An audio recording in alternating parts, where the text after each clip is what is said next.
हूँ सिंपली 370 है या नहीं है, जीना हमको तब भी है। इसको हम किसी वजह से जानते हैं, हमें वोट इसको देना चाहिए। हमारे लिए आपने क्या रखा है? किसी ने वो बात वहाँ पे की नहीं।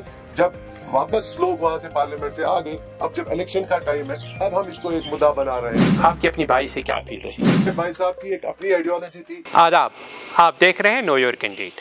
आज के हमारे मेहमान हैं मुनीर अहमद खान साहब, जो लीडर है Jammu Kashmir nationalist people's front के।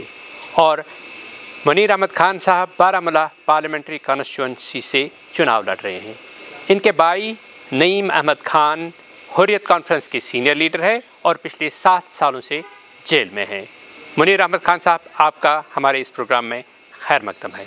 खान साहब, आप सियासत में अचानक आ गए और अब एक बड़े प्लेटफार्म पे आप इलेक्शन लड़ रहे हैं, तो आप इसको कैसे देखते हैं और ये आपके लिए कितना बड़ा चैलेंज है? मेरा इतना बड़ा कदम जो है, ये सिर्फ और सिर्फ इस बात को लेके है कि यहाँ पे आज तक किसी ने इस बारे में सोचा नहीं कि हमारी जो जनरेशन्स आज तक सफ़र हुई है, जहाँ पे यूथ आज तक हर जगह हम जब देखेंगे 1987 से लेके आज तक 4 डिकेड्स का तो मुझे भी तजुर्बा है। 4 डिकेड्स में हमने देखा कि जो हमारा यूथ यहाँ पे एक्सप्लॉइट होता रहा, हर तबके से, हर तबके ने इसी को एक्सप्लॉइट किया। तो इनके बारे में किसी ने कोई अच्छी आवाज़ उठाई नहीं, इनके बारे में किसी ने कुछ अच्छा सोचा नहीं, इनका फ्यूचर का जो मुस्तकबिल जो इनका है उसके बारे में सोचा नहीं। और ये मुस्तकबिल हमारा जो है दिन ब दिन तारीख ही होता जा रहा है। तो इसीलिए मैंने सोचा किसी न किसी को तो इसकी शुरुआत करनी पड़ेगी। आप किन इश्यूज़ को लेके लोगों के पास वोट मांगने जा रहे हैं? देखिए, सबसे बड़ा इशू जो यहाँ पे है, यहाँ पे मैं अक्सर बात हर जगह जाके करता हूँ कि मेरा इशू कोई सड़कें, पुल और बाकी चीज़ें डेवलपमेंट की जो बातें करते हैं हम, वो नहीं है। क्योंकि असल डेवलपमेंट और असल अमन और जो नया कश्मीर असल हम बात करते हैं, जो हम सुनते आते हैं, वो सारी चीज़ें तब पॉसिबल है जब कौम एज ए कौम होगी, जब वो जहनी मरीज़ नहीं होंगे, जब वो जहनी अमराज से फ्री हो जाएंगे, तब जाके हम इन सब चीज़ों पे बात कर सकते हैं। और उसमें सबसे बड़ा यहाँ पे जो इशू है, जो हम देख रहे हैं कि पिछले 35 साल दौर में जो हमारा यूथ इन्वॉल्व खासकर हुआ उसमें, कि जो 10, 11 साल, 12 साल के बच्चे थे उस टाइम में, यहाँ पे उनको स्टोन पेल्टर्स का टैग लगा हुआ है। ये भी एक बड़ी पॉपुलेशन है हमारे यहाँ पे। और दूसरी एक पॉपुलेशन जो यहाँ है, वो हम देख रहे हैं कि एक्स मिलिटेंट्स की पॉपुलेशन भी बहुत बड़ी है। ठीक है, मैं कहता हूँ कि ये सारी चीज़ें जब तक हम एड्रेस नहीं करेंगे, तब तक हम खुशहाली, अमन और तरक्की किस चीज़ का नाम बताएंगे हम कि ये सब चीज़ें होंगी। इसलिए मैं कहता हूँ पहले कोर इश्यूज़ को हमें एड्रेस करना चाहिए। जब आप लोगों के पास जाते हैं तो वो किस तरह के मसाइल आपके पास लाते हैं? मेन मेरे पास मसाइल लेके लोग आते हैं, एक तो यही है कि हमारा जो यूथ है, जो पढ़ा लिखा यूथ है हमारा, जो पीजीज़ करके लड़के हैं, जो मास्टर्स करके लड़के हैं, और बाकी लड़के भी जो है वो पढ़ने के बाद, पढ़ाई लिखाई करने के बाद भी घर से खर्चे किए हैं उन लोगों ने, उनके बाप वालिदैन ने खर्चे किए हैं उन पे, लेकिन उसके बाद भी वो आज तक बेकार बैठे हुए हैं।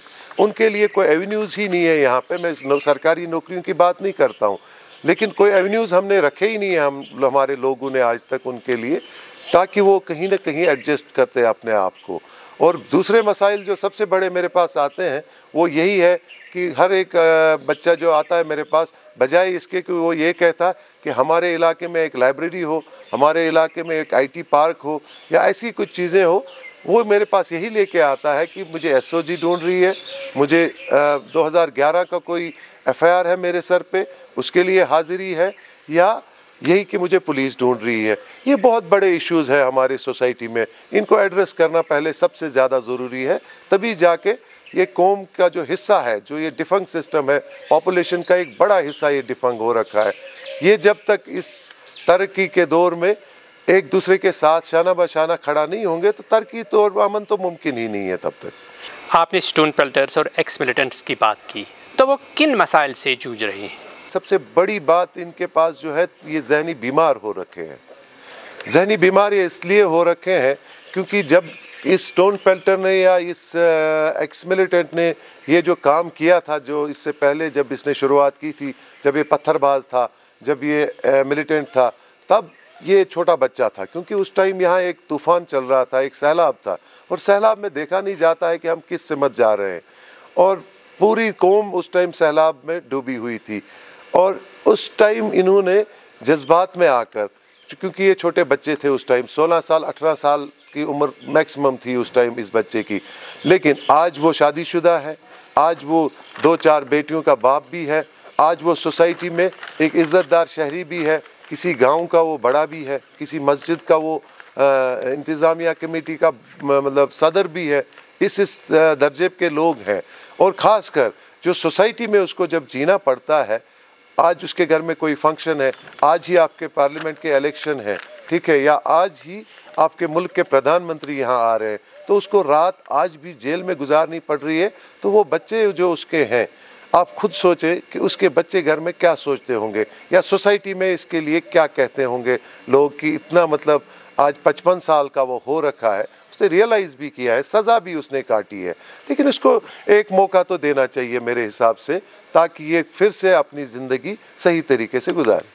आप इन लोगों को किस तरह का प्रॉमिस करते हैं कि उनके जो मसाइल है वो किस तरह आप हल करना चाहते हैं? देखिए, प्रॉमिस तो मैं कुछ नहीं करता हूं, क्योंकि देखिए मेरे हाथ में ये सब चीज़ें नहीं है। हाँ, एक आवाज़ की ज़रूरत थी, मैं वो आवाज़ बन के खड़ा हो गया हूं। मैं इन्हें बताता हूं कि ठीक है, जो गलतियां हमसे हुई है एज ए कौम, हम सब ने गलतियां की है, लेकिन अगर हम अब दौर बदल गया है, अब काफ़ी पानी जहलम से बह चुका है तब से लेके आज तक, अब हम अपने आप को भी बदलें। अगर दुनिया के हालात, पूरे मुल्क के हालात बदलें, यहाँ के हालात बदले हैं, हम एज ए कौम एक माफ़ी मांगे गवर्नमेंट ऑफ इंडिया से। मैं इनके बदले माफ़ी मांगूंगा। मैं गवर्नमेंट ऑफ इंडिया से ये कहना चाहता हूँ कि मैं सबके बदले बॉन्ड लिख के देना चाहता हूँ, लेकिन इनको आप माफ़ कीजिएगा, आज के बाद ये ऐसी गलती नहीं करेंगे। लेकिन एक मौका तो कॉन्स्टिट्यूशन भी इनको देता है। आर्टिकल 370 को बाकी पार्टी जैसे पीपल्स डेमोक्रेटिक पार्टी है और नेशनल कॉन्फ्रेंस है, उन्होंने इसको मेन इलेक्शन इशू बनाया है, तो आप 370 पे आपका क्या मौक़िफ़ है? 370 की जहाँ तक बात है, मेरे हिसाब से वो एक ह्यूमन इशू है, मैंने उसको ऐसे ही समझा है। और उसके बाद मैं यही कहूँगा कि हमने उसको इतना पॉलिटिसाइज़ किया है कि हमने लोगों के जहन में वो बातें जो भर दी है कि हम इसको वापस लेके आएंगे, हम इसका ऐसा करेंगे, हम इसका ऐसा करेंगे। लेकिन मुझे तो नहीं लग रहा है, मैं तो ये समझ रहा हूँ सिंपली 370 है या नहीं है, जीना हमको तब भी है, हमें इस दौर में भी जीना ही है, और जीने के लिए हमें वो रास्ते तलाश करने हैं जो अब हमारा फ्यूचर जो है, जिस चीज़ के साथ जुड़ा हुआ है, उसको हम बेहतरी से अपने लिए मतलब रोशन बना दें। मेरा जो मौक़िफ़ आप कहेंगे तो मैं यही कहूँगा, देखिए इसमें 370 में हमने रखा ही क्या था, हमारे रिवायती सियासतदानों ने उसमें कुछ तो रखा ही नहीं था। आपने जम्मू कश्मीर के लिए लैंड राइट्स और जॉब राइट्स की बात की है, तो आपकी नज़र में आप क्या इस पे लीगल गारंटी चाहते हैं जम्मू कश्मीर के लिए? बिल्कुल चाहेंगे। देखिए सबसे बड़ी बात है कि वहाँ पहले कोई आवाज़ तो उठाने वाला हो। क्या वहाँ पे हमारे एमपीज़ नहीं थे पार्लियामेंट में? क्या जिस टाइम ये 370 हटाया जा रहा था, वो इन चीज़ों पे बैठ के उनसे बात नहीं कर सकते थे कि हमारे 370 हटाओ आप, कोई बात नहीं, 35 है आप हटा रहे हैं, कोई बात नहीं, लेकिन व्हाट नेक्स्ट, हमारे लिए आपने क्या रखा है? किसी ने वो बात वहाँ पे की नहीं।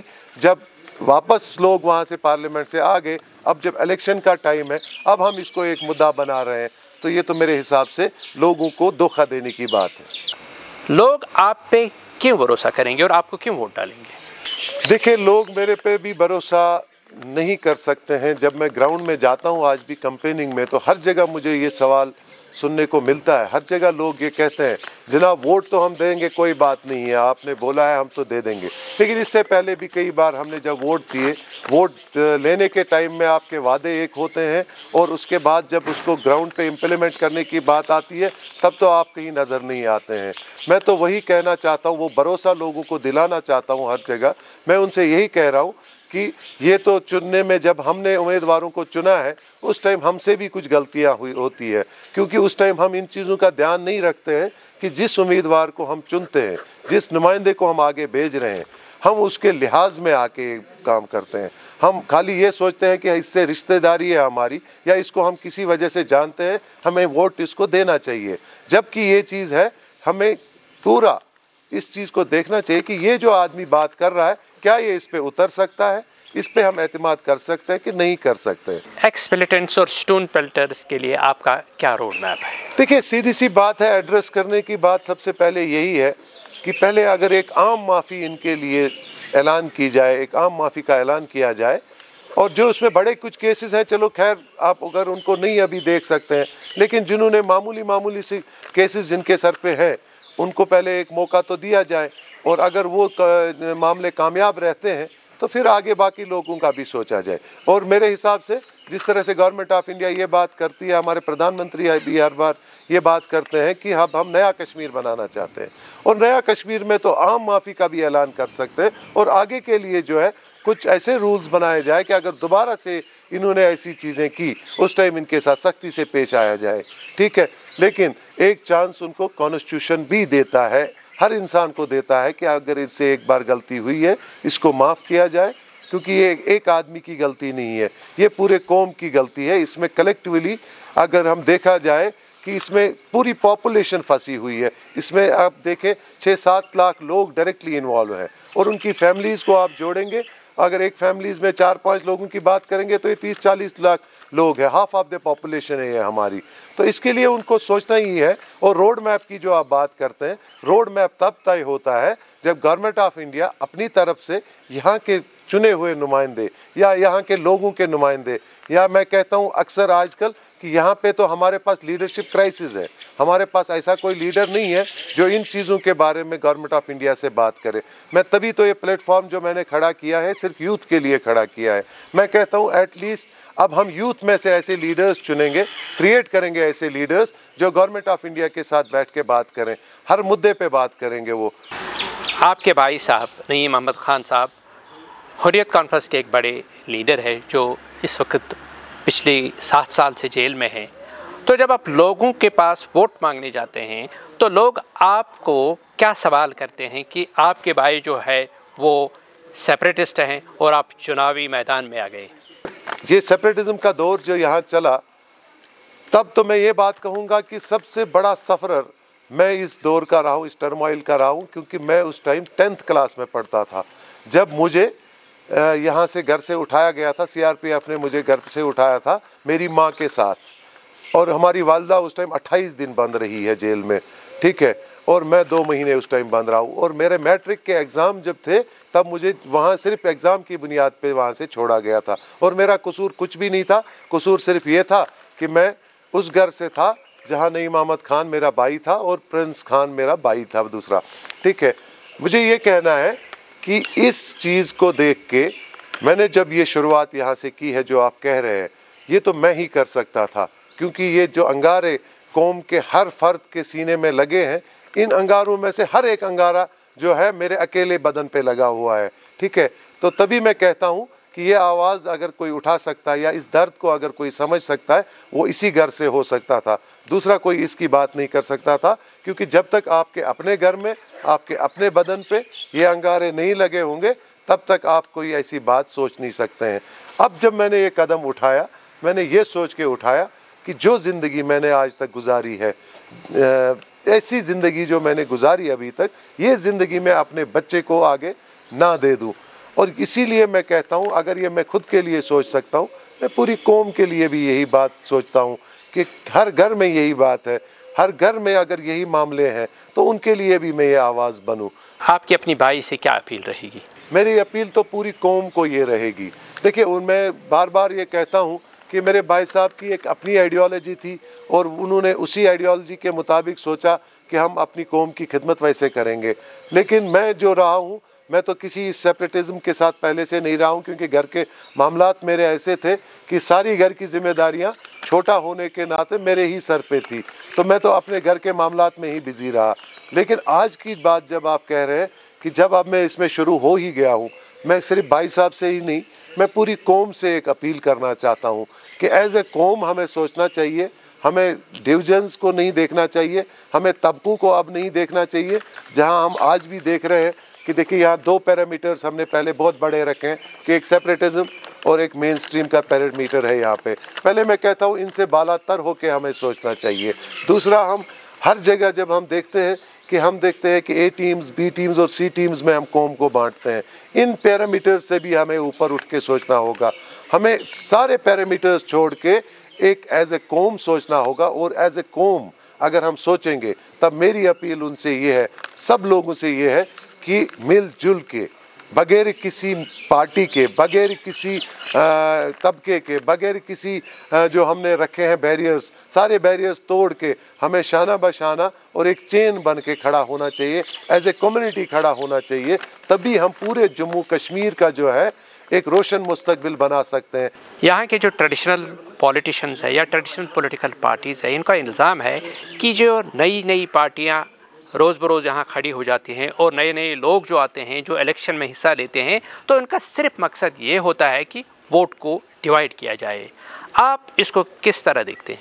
एक दौर यहाँ पे था जब हम आज देखते हैं कि हमारी सोसाइटी में जो भी खराबियाँ हुई है वो इसलिए हुई है कि वो पहले वाले दौर में भी, 35 साल दौर में भी हमारे लोगों ने जब यहाँ पे कोई सोसाइटी में कुछ खराबी देखता था तो वो उसके हवाले से आवाज़ उठाता था, तो उसको दिल्ली का एजेंट कहा जाता था उस टाइम।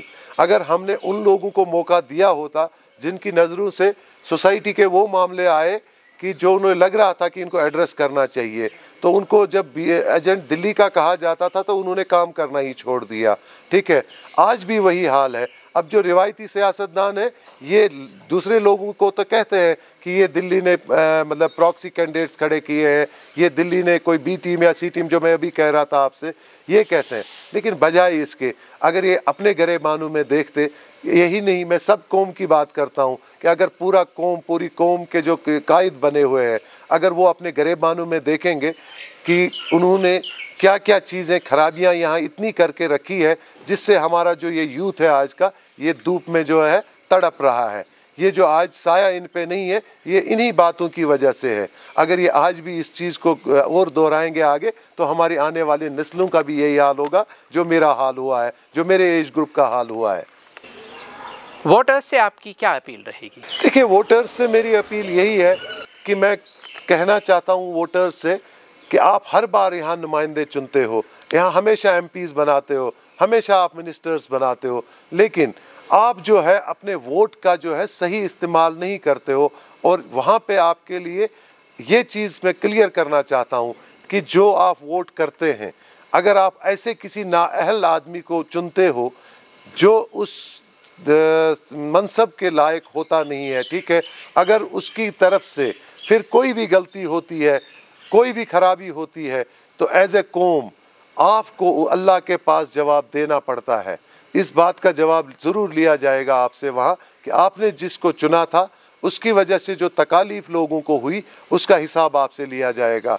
इसीलिए आप अपना वोट, मैं नहीं कहता हूँ मेरे ही लिए, मैं कहता हूँ किसी के लिए भी आप वोट दे दो, उसको पहले देखो, उसको पहले परखो कि जो हम वोट दे रहे हैं किसी को अगर हम नुमाइंदा अपना बना रहे हैं, क्या ये इसके अहल है कि नहीं है। अगर आपको लगता है कि मैं इसके अहल हूँ तो मुझे वोट दे दीजिए। अगर आपको लगता है मेरा एजेंडा या मेरा विजन जो है, मेरा मिशन जो है वो सही नहीं है, तो आप मुझे भी वोट ना करें। मेरे लिहाज में आके मेरी ज़ात के लिए वोट ना करें, एक विजन के लिए वोट करें हमेशा, एक मिशन के लिए वोट करें हमेशा, और उन सब चीज़ों को देख के करें कि देखिए आपके साथ आज तक बहुत सारे वादे हुए हैं, तो मुझे आप खुद बताइए, लोग खुद ही कहते हैं हर जगह जाके कि कोई वादा पूरा नहीं होता है। जब आपको पता है कि कोई वादा पूरा नहीं हो रहा है, तब अब की बार कम से कम आप बदलाव के लिए, एक बदलाव जो मैं कहता हूँ लाने की बहुत बड़ी ज़रूरत है आज की डेट में। वो बदलाव मैं आज कहता हूँ अपने वोटर से, वो लाने के लिए आप आगे आइए और प्रॉपरली वोट करिए। खान साहब, आपका बहुत बहुत शुक्रिया, आपने हमारे प्रोग्राम में हिस्सा लिया। शुक्रिया।